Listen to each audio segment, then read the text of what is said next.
Hello, good morning. Good morning. Is everybody nice and hot? It's freezing in here, isn't it? Just a little bit. I thought I was going to bring my trench coat. You might hear my voice a little bit harsh. I'm a lifestyle health coach, so I do a lot of speaking. I'm also a representative with United Healthcare, where I do health talks on different topics on health, as well as I'm connected with UM School of Medicine and Haitian Studies in regard to teaching schools, bringing health into the school system. What I'm going to talk about today is called the total makeover, mind, body, and spirit. You cannot have health only mentally, you cannot have health only physically, and you cannot have health only spiritually. All three have to go together, mind, body, and spirit. And we're going to talk a little bit about that today.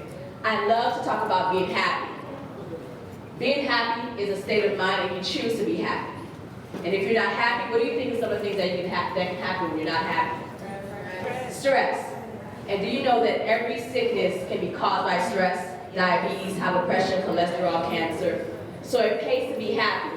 And I think one of our presenters here has something about being happy. But I'm going to touch a little bit about that. Again, I'm a lifestyle health coach. I've helped people that have both have had diabetes, high blood pressure, cholesterol, MS, endometriosis, the list goes on and on. I've helped relationships, because when I'm counseling, I have to go to the root of the problem. I've helped husband and wife that were on the verge of divorce not end up in a divorce. I've helped sisters that were not speaking for years to speak. Brothers who are angry with each other to no longer be angry. Because a lot of these things stem from childhood as well. So again, we're going to talk about mind, body, and spirit. Are you ready for a total makeover? Yes. Mind, body, and spirit. So let me see a show of hands. Okay, so you know you made a commitment, right? Just by raising your hand, you made a commitment. Okay, mentally. I remember working with a young lady that had she had depression and thoughts of suicide. And she was not getting her cycle on a regular. She had to take birth control pills to get her cycle. As I sat down with her to find out what was going on in her life, what happened was that her father had left the household when she was very young and broke the mother's heart. And seeing as a child, seeing your mother so heartbroken, crying, it hurt her. So her hurt turned into anger towards her father. So she always had thoughts of anger in her heart for her father. Her anger turned into depression when her father died and never was able to mend the relationship. So first it went from being angry with her father for leaving the household and to go take care of another family, and then turned into depression when he died, never fixing that relationship. So having that in your life for an amount of years is going to affect the body. When we sat down and realized she had resentment towards her father and unforgiveness towards herself. By that, it affects her whole body. When we sat down to talk about forgiving herself, and I think there's a speaker that's going to talk about forgiveness, and forgiving her father, even though he had passed away, finding ways to forgive her father. After doing that and putting her on a program, within a month she was able to get her cycle on a regular schedule. The way you think affects your mood. So I'm going to do mind and body, mind and spirit together. The way you think affects your whole mood. I work with people that have been molested, incest, abandoned, literally abandoned. Mother left them on the street, literally. When you have these emotions, it affects your heart, it affects your liver, it affects your intestines. So things that you're not able to do, things that you have a problem with, you have to look at what's eating you. It's not always about what you're eating, but what's eating you. What's from your past that you have not given. I remember dealing with a young lady physically. She had almost paralyzed. She could not use her body, the physical body movement naturally. Looking back to pinpoint when it happened, she was so angry with her boyfriend that they broke up. The emotion was so high and great, it affected her whole body that the doctors cannot diagnose what happened to her. And all of it was because of her emotions, how angry she was. And I'll give you my own personal experience. I'm a vegan, I'm totally vegetarian. And I was getting breakouts and could not understand why I was getting breakouts. I was so angry with an individual at that point in that time, who had betrayed me. And the anger was so great and high that it affected my intestines. Worry, when you worry a lot, affects your intestines. And I was breaking out and couldn't figure out how can I be eating so healthy and breaking out. It was because of the anger and the resentment I had with this person. So you want to be happy. No one should be able to have that control over how you act your feelings, how happy you can be. You choose to be happy. In order for you to be happy, you have to decide, what can I do? First, you want to decide, okay, how can I be happy? What would it take to be happy? I think somebody's going to talk about business or finances. Find out the things that make you happy and make those steps to do that. Your mind, how you think about yourself, you cannot have low self-esteem. You have to already believe that you are somebody that is able to do great things, because we serve a great God. Who told you you were ugly? I remember working with a lady who had high blood pressure. No resentment towards anybody. She ate pretty healthy, but she always thought that she was so ugly. Because as a child, everybody got to go to school except her. She was the one that had to clean the house. And she was from the islands. So she thought she was worth nothing. Who told you you were worth nothing? Who told you that you were ugly? Who told you you were too small, too fat, too short, too tall to do anything? You dictate what makes you happy. You define what success means to you. It shouldn't be your parents. It shouldn't be the person that you're involved in a relationship with. It shouldn't be the media. It should be you. You determine what you should look like. You determine what you should wear. You determine what you should do for your success and for your happiness. No one should define that for you. So we can talk about food, but if you're not happy, eating healthy is not going to work for you. If you're stressed, exercise is only going to work for so much. It's mind, body, and spirit. How you think, how you eat, and the physical activity that you add into your life. So I want to share that. I'll share one more story before I go into healthy eating. This one lady had thyroids. She had thyroids when it was overweight, and she had diabetes. Her husband called me to work with her. We sat down, and I had him sit down too, because I don't work that way. When there's a couple, I see couples together, because sometimes they're the issue.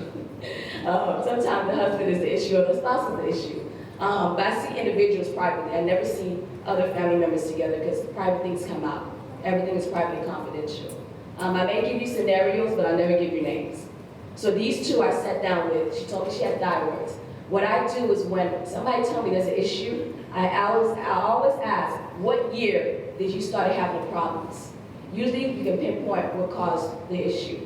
So with her, she told me she had thyroids. She told me she got diagnosed in 1992. I'm gonna give a year, 1992. I said, what was going on in your life around that time or leading up to that time? She tried to give me some stories, go around and around. When you do this years, you kind of pinpoint what can happen. Finally, it came out that her husband cheated on her. Not only did he cheat and have an affair on her, he left with the woman that he was having an affair on. Anyone that's ever been married or had anybody cheated on, is that stressful? Yeah. Very. Because they still had a young child as well. So not only was he cheating on her, he was cheating on her with somebody at work that she knew of as well. So the stress can cause thyroids. So the stress level in her life at that time was very high. And she didn't forgive him. They got back together after a year or two, but she never forgave him. If you're going to take somebody back in your life, you have to forgive. If you're not going to forgive them, don't take them back. Because all it's going to do is eat you up while you're with them. So she still didn't forgive him, and she still had in mind that he was still cheating on her. We sat down, we talked about forgiveness, and both of them were thinking about divorce. But no one was verbalizing it. So that came out. His issues came out, her issues came out, and we sat down and we resolved the problem. And we put her on a program. Within a month, her doctor had to lower her medication for the thyroids. She was no longer on diabetes medication, and she lost 17 pounds. When you make the changes in your life that you need to make for yourself, you get the results. If you do nothing, guess what you get? If you keep chipping at what you're trying to get to, whether it's your weight loss, whether it's your health, whether it's your business, if you're making the steps, no matter how hard or how long it takes, you're going to get there. You're going to get there, but you got to make the steps. You can't get to the 7th floor if you're not climbing the steps. If you're still looking at the first floor talking about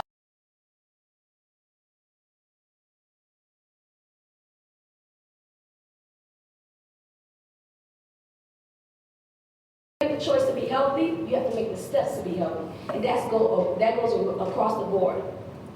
When you work, when you put the effort forward, you should get the results because you work. What should you do in regards to being happy and healthy? When you wake up in the morning, this is what I do with my clients. And I hope she's here to give me my 5 minutes, to let me know when I have 5 minutes. Every morning, to be healthy and happy, you should wake up before the sunrise. You should wake up before the sunrise to have meditation with God. Whether you believe in Him or not, there's somebody bigger than you. I think Oprah said before she got the color purple, she was denied getting the scene for color purple. She was told she didn't fit it because she wasn't qualified. Have you ever been told you weren't qualified? Yeah. She was told she wasn't qualified for that scene because she was not a real actress. So she was mad and she went to go talk to God. And when she realized, okay, you know what, it's okay, she surrendered. And she said, God, whatever you want, that's what I'll have. It's okay. I didn't get the part. When she surrendered to God, that's when she got somebody ran to her, said there was a phone call, and she got the part. But she had to realize it's what God wants, not always what I want. So have that quiet time with Him. And if you have to vent, cry out, tell Him how pissed off you are, upset, have that quiet time with Him. That will set your day so you won't kill nobody during the day. Second, after you have that, if you can, I always tell people to exercise. If you can, do it before you leave the house. I know everybody has a different schedule, but if you can do, even if it's YouTube, find that instructor on YouTube, do 5 minutes. 5 minutes, the ones that make you sweat. If you can't do that hour walking, because I recommend an hour walking. You do that before you leave the house. That creates endorphins, so you have happy mood. Okay, and it helps with the heart. Third, you have a healthy breakfast. I saw some people here, I'm not gonna call no names, they ate their fruits last. That's a no-no. You always eat your fruits first. Always. Your body breaks down the food in order. So you always eat your fruits first. Fruit is not a dessert. It's not your dessert. So you eat it first, because if not, it'll spoil in your stomach. So eat the fruits first. Afterwards, then you have your grains. Of course, we're not going to go into that. But have your healthy grains. Anything that's brown, stick around. There's no offense. If it's white, it ain't right. Okay? So make sure to have your browns, your healthy grains in your diet.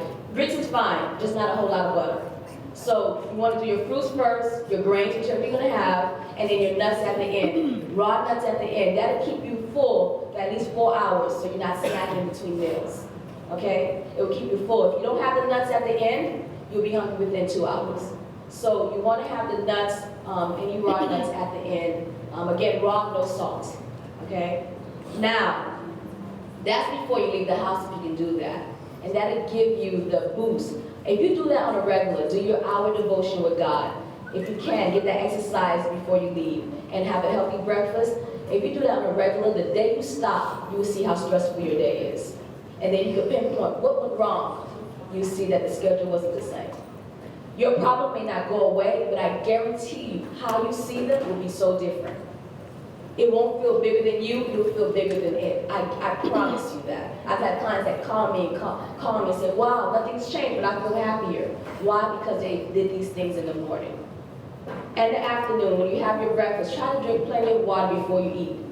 Try to drink plenty of water. If you want to take out calories, don't have anything that's not water. Just let water be your beverage if you're trying to lose calories in your diet.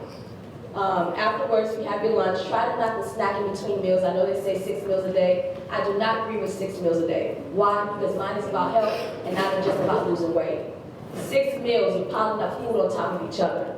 You're not giving the body time to digest one meal. So yeah, you lose the weight, but at the end of the day, when you keep doing that, you will have problems as you get older. So you eat 3 meals, heavy, make your biggest meal breakfast. Pig out. If you're going to pig out, that's the time to pig out. Then you start getting less and less throughout the day. So your lunch is okay, and your supper is the lightest meal. Because you don't want to go with food in your stomach while you go to bed. It will sit there. So if you have constipation problems, that's one of the reasons. You have too much food in your stomach. And when you're going to the restroom, you're not going for that day. You're going for 2 days, 3 days, or maybe a week ago. So You eat the big breakfast, a medium-sized lunch, and a very light supper. And then, of course, during the evening, you try to go to bed at an earlier time. What's the time that you go to bed? No later than 10, and if earlier, perfect. Anytime you start going after bed, after 10 o'clock, what happens? You're irritated, you're grumpy, you can't concentrate, you're forgetful, and it increases your blood pressure, your diabetes, and your weight. When you sleep late at night, it actually causes you to gain weight as well, because guess what? You have the late night creep. You know what the late night creep is? Exactly, food. So when you're eating late at night, you end up wanting to eat more. So those are some of the things I can share with you in regards to eating healthy. Increase fruits and vegetables in your diet. Those are low calorie. So it's not about having potatoes that's a problem. It's what you put on the potatoes, like sour cream and cheese and a whole lot of butter. So those are where the issue comes in. Any questions for me? Anybody have any questions on the table in regards to any food-related or health concerns that you want to ask? Anyone? Hi, my name is Daphne. I wanted to know, what is something that you can eat that burns fat? Would give you like a natural gastric bypass. Pineapple is very good, and sweet potatoes. They're filling to where you won't crave too much more for the most part. Spirulina is a natural food source as well, which helps eliminate fat from the diet. And these things are great. Spirulina is one, like I said, is natural. Having pineapple before your breakfast is one, and adding sweet potatoes in your lunch meals. Never mix fruit and vegetables together. They're not friends. So you eat fruits at one meal and vegetables at another. Never mix the two together. They create war in the stomach. And some of us, since they haven't called me out, I'll share some tips with you in regards to acid reflux. Anyone experience acid reflux? Okay. People that eat too fast, you'll get acid reflux. Meaning that you take 2 bites and then you swallow. Anybody ever take 2 bites? When I mean 2 bites, you're not chewing your food thoroughly. You should not be eating in a rush. They can wait. Okay? Eat your food, because it will cause problems. And you cause problems in your esophagus. Okay? You don't want that, because that can lead to cancer. So you eat your food thoroughly. That eliminates acid reflux. You never eat and drink. Some of us like to eat and drink. That causes acid reflux as well. Because what happens is while you eat and drink, the food sits in your stomach longer and it ferments, it spoils, and turns into acid. If you ever heard of moonshine, that's what we can make liquor. How you make liquor in your stomach is by eating the food and then drinking water or any liquid, and it sits there and it spoils and it builds acid. So when you eat something that's acidic, your body's saying, well, we got too much, you don't need to add no more. So you stop doing that, and actually that'll lose inches from your stomach and lose some weight from that. So if you stop doing that, you lose just a couple of inches or pounds just from doing it. You're not doing that. Huh? You drink before you eat. And actually, if you drink before you eat, you won't eat as much as well. And you help with digestion with your body. And then you'll wait an hour after you eat to drink again. Third thing for acid reflux, do not go to bed. Do not have a meal at 9 o'clock and then go to bed at 9:30. That will cause acid reflux. If you want to just lose a couple of pounds, stop eating late. And the last thing, I think, eating and drinking, going to bed late, and eating while you're stressed. If you eat while you're stressed, that'll cause acid reflux. So if you stop doing that, you don't have to worry about the purple pill. Got it? Thank you for your time. That was my time.